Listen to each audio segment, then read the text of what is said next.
Hi viewers, welcome to our channel. ఈ వీడియోలో మనం మెయిన్‌గా మాట్లాడబోయే విషయం ఏంటంటే, ఆంధ్రప్రదేశ్ రాష్ట్ర ప్రభుత్వం అయితే ఒక సరికొత్త నిర్ణయం అయితే తీసుకుంది. ఈ సరికొత్త నిర్ణయంలో మెయిన్‌గా నిరుద్యోగ యువత ఎవరైతే ఉన్నారో, వీళ్ళందరినీ కూడా దృష్టిలో పెట్టుకొని, ప్రతి ఒక్కరిని కూడా ఉద్దేశించుకొని, ఒక కొత్త వినూత్నమైన ఆలోచన అయితే తీసుకురావడం జరుగుతుంది. అయితే ఈ ఆలోచన ఏంటి? దీనిలో పూర్తి వివరాలన్నీ కూడా ఈ వీడియోలో మనం తెలుసుకుందాం. అయితే ఇక్కడ రాష్ట్ర ప్రభుత్వానికి సంబంధించి మొదటగా ఒక మొబైల్ యాప్‌ని అయితే తయారు చేయడం జరిగింది.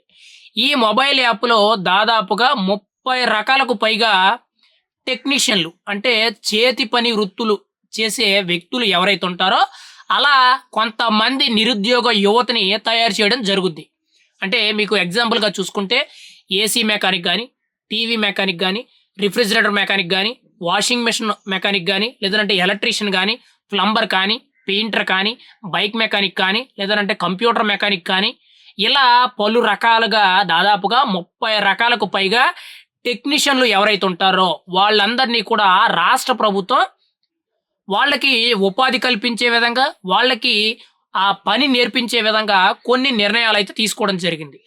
ఆ నేపథ్యంలో ప్రత్యేకించి కూడా ఒక మొబైల్ యాప్‌నైతే తయారు చేయడం జరుగుతుంది.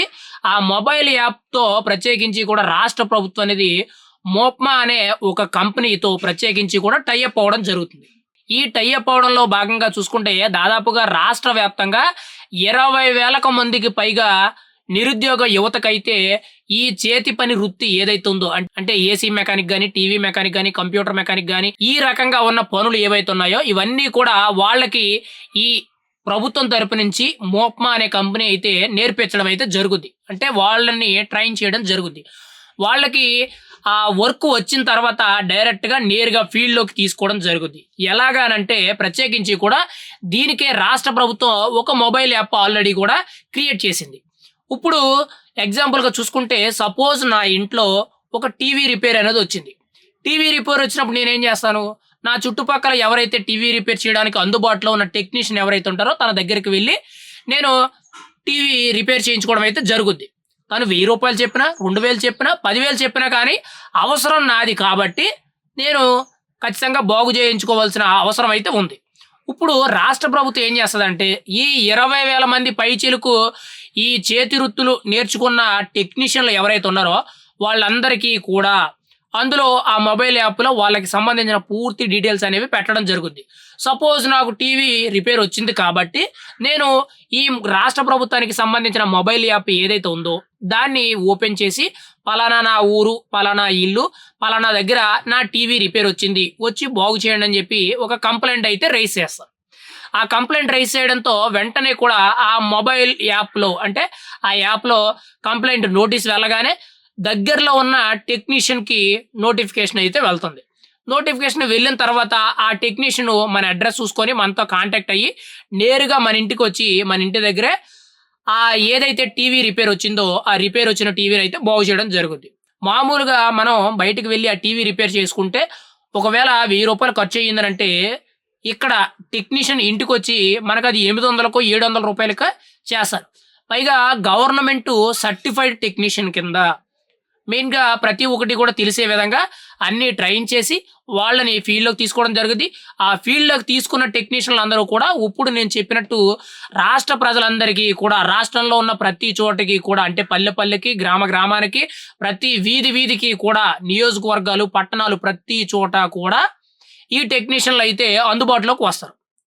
అది ఏసీ మెకానికా, టీవీ మెకానికా, కంప్యూటర్ మెకానికా, ప్లంబరా, ఎలక్ట్రీషియనా, కారు మెకానికా, బైక్ మెకానికా అనేది అనవసరం. ఇలా 30 రకాల చేతి వృత్తులు పనులు చేసే వ్యక్తుల్ని రాష్ట్ర ప్రభుత్వం అయితే 20,000 మందికి ఉద్యోగాలు కల్పించే విధంగా ట్రైన్ చేయడం జరుగుద్ది. నెల నెల కూడా వీళ్ళు ప్రభుత్వ అండర్‌లో ఉంటారు. ప్రభుత్వ ఆధీనంలో పనిచేస్తారు. రాష్ట్ర ప్రజలకి వాళ్ళ ఇంట్లో ఏ సమస్య వచ్చినా కానీ అంటే ఒకవేళ కరెంట్ సమస్య వచ్చిందనంటే ఎలక్ట్రీషియన్ వస్తాడు. లేదంటే బైక్ సమస్య వచ్చిందనంటే మెకానిక్ వస్తాడు. టీవీ సమస్య వచ్చిందనంటే టీవీ టెక్నీషియన్ వస్తాడు. ఏసీ సమస్య వచ్చిందంటే ఏసీ మెకానిక్ వస్తాడు. ఇలా పలు రకాల సమస్యలు ఏవైతే ఉన్నాయో అవన్నీ కూడా తక్కువ ధరకి రాష్ట్ర ప్రభుత్వం తరపు నుంచి జరిపించడానికైతే ఇలా ఒక కొత్త వినూత్నమైన ఆలోచనతో రాష్ట్ర ప్రభుత్వం అయితే ఒక మొబైల్ యాప్ క్రియేట్ చేయడం, దానితో ఒక సాఫ్ట్‌వేర్ కంపెనీకి సంబంధించి అంటే ఒక టెక్నీషియన్ కంపెనీకి సంబంధించి వీళ్ళందరికీ కూడా ట్రైనింగ్ ఇచ్చి వాళ్ళని ఉద్యోగాల్లోకి తీసుకోవడం జరుగుద్ది. వాళ్ళు రాష్ట్ర ప్రజలందరికీ కూడా అందుబాటులో ఉండి తక్కువ ధరలకి వాళ్ళ ఇంట్లో ఉన్న ఏవైతే పరికరాలు ఒక రిపేర్ వస్తాయో, ఆ రిపేర్ వచ్చిన ప్రతి ఒక్కదాన్ని కూడా వాళ్ళు బాగు చేయడం జరుగుద్ది. దీనివల్ల వాళ్ళకి నెలకి దాదాపుగా 20,000 నుంచి 30,000కు పైచిలుగా సంపాదించుకునే అవకాశం అయితే రాష్ట్ర ప్రభుత్వం తరపు నుంచి ఒక ప్లాట్‌ఫార్మ్ అనేది కల్పించడం జరుగుతుంది. ఇప్పటివరకు కూడా దేశ చరిత్రలో ఏ రాజకీయ పార్టీకి గాని, ఏ రాష్ట్రంలో కూడా ఇటువంటి నిర్ణయం అనేది తీసుకోలేదు. దీనివల్ల కొంతమందికి ఎంప్లాయ్‌మెంట్ దొరుకుద్ది. ఇటు ప్రజలకు కూడా వాళ్ళకి ఏవైతే కొన్ని ఇబ్బందులున్నాయో అవన్నీ కూడా నేరుగా ఇంటి దగ్గరికి వచ్చి వాళ్ళు బాగు చేయడం జరుగుద్ది. ఇది చాలా గొప్ప విషయం అని మనమైతే చెప్పుకోవచ్చు. ఖచ్చితంగా నిరుద్యోగ యువతకి ఇది 100కి 100% పనిచేస్తది. ఒకవేళ ట్రైనింగ్ తీసుకున్న తర్వాత వాళ్ళు ప్రభుత్వంలో చేయడానికి ఇష్టం లేకపోయినా సరే బయట కూడా పని చేసుకోవచ్చు. ఎందుకనంటే అక్కడి నుంచి బయటకొచ్చేసి వాళ్ళు సొంతంగా పని చేసుకోవచ్చు. కానీ ఇక్కడ చేతి పని నేర్చుకోవడానికి కొంత సమయం, ఓపిక పెట్టుకొని వాళ్ళు ఇందులో పూర్తి స్థాయిలో దిగినట్లయితే మాత్రం 100కి 100% వాళ్ళ జీవిత భవిష్యత్తనేది రాబోయే రోజుల్లో చాలా బాగుంటుందని జెప్పి మనం బలంగా చెప్పుకోవచ్చు.